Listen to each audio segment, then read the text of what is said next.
Welcome, friends. My name is Sophie, and I am a yoga health guide on her journey for truth, hydration, and wholeness. I am grateful our paths have crossed. Enjoy the episode. Good morning, or whatever time it is where you are. Yogi Sophie here, and it's currently 6:22 when I'm recording. I've been up since about 4:45, which is crazy considering the night that I had last night. Oh man, but what a magical time it is in the morning. I'm not sure if anyone else has felt this space, but there is a magic to this time of morning. That early time right before the sun comes up, and then as it's rising. And then, if I'm understanding correctly, it's also during dusk, but it's these in-between places where the veil is thin between the worlds, between the realms, and a whole lot of magic can happen there. In yogic culture, Indian culture, this is called Sutaka.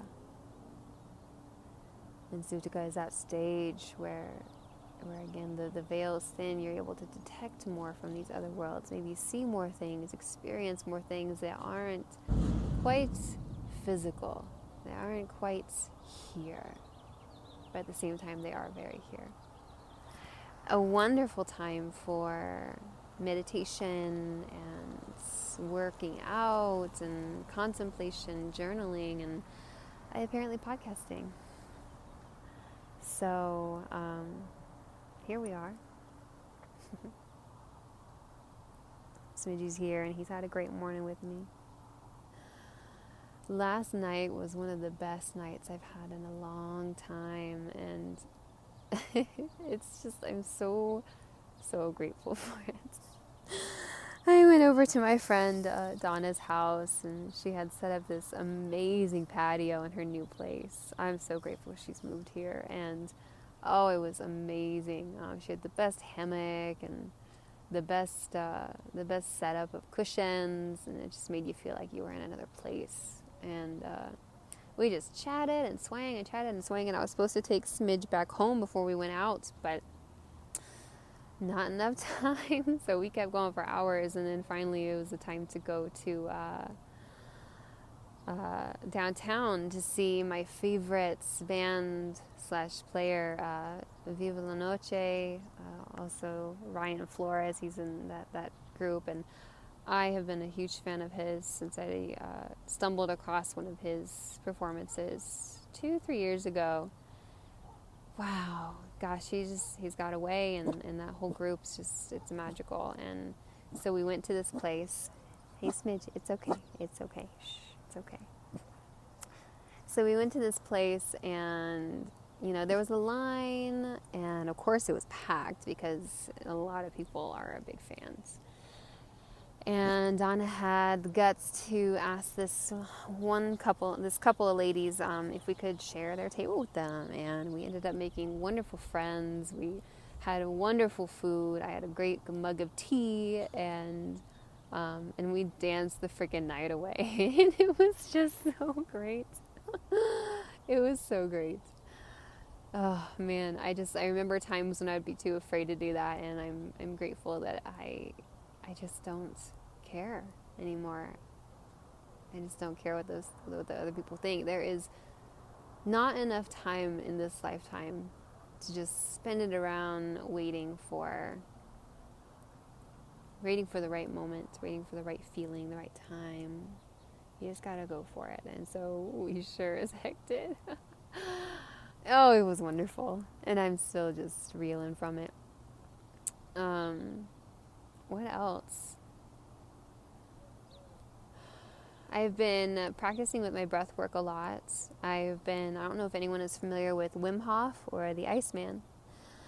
But the breath work that he practices, I believe it's called Tumo. I'm not sure if I'm completely correct. I'm still kind of doing my research on it, but it's breath work where you're kind of sending the body, it feels like it's sending the body into a sympathetic nervous state, which I know a lot of us tend to want to get out of that, but and it really depends on where you are at currently to see if this is a safe practice for you as well. But you're essentially, you're kind of hyperventilating on purpose, and you do about 30 rounds of inhales and exhales like that, really intense, really deep, really circular. There's no pauses at the tops to the bottom. And so Wim Hof's method is you do 30 rounds of that, and then you inhale, and then you exhale completely, and then you hold at the bottom, and you hold for as long as you can. And now at this point, you might begin to feel the tingles, your mind might begin a little slushy, but in reality, it's just elevating itself. You're oxygenating the entire body because you've increased the circulation there with the breath. So, and then you hold as long as possible. When you get to that really uncomfortable phase, you keep holding just a little bit longer, and then you take a huge breath in and you hold. You fill that belly and you hold for 15 seconds. And then you slowly let it go.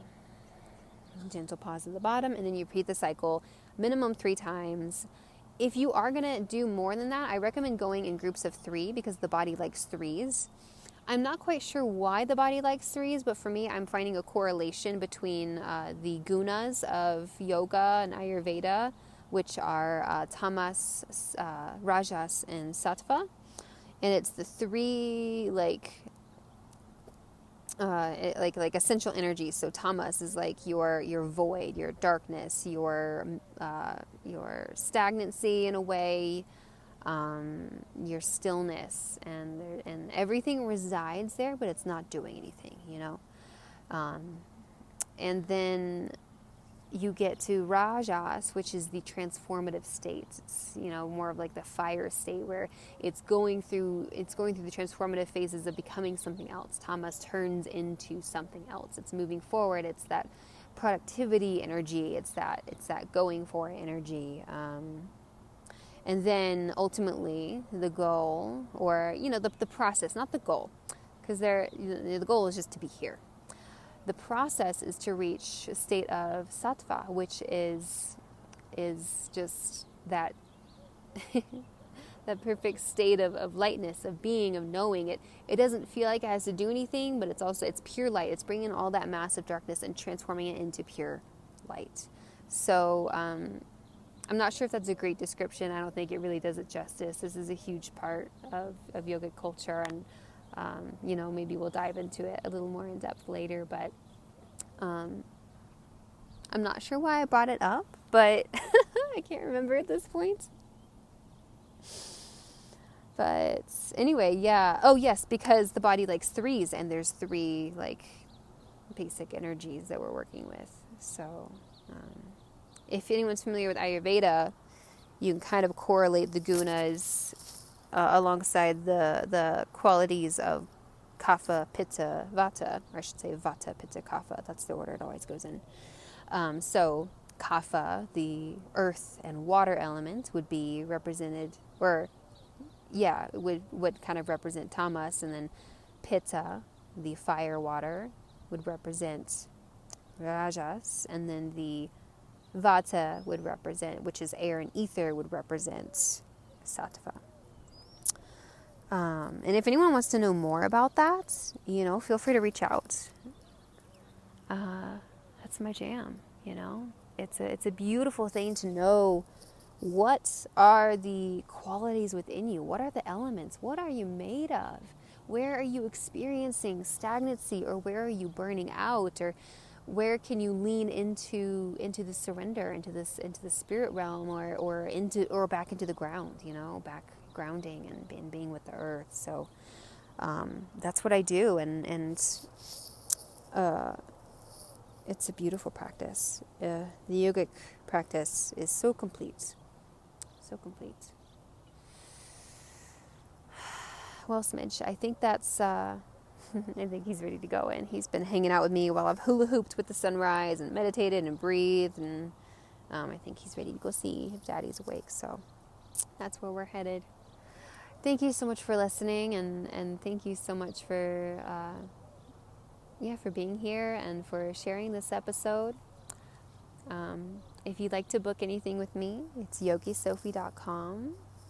If you would like to follow me on Instagram, it's at yogisophie7. And I'm on other things, but those are the main thing. I have a YouTube. We'll see what happens with it. And anything else for now? I don't think so.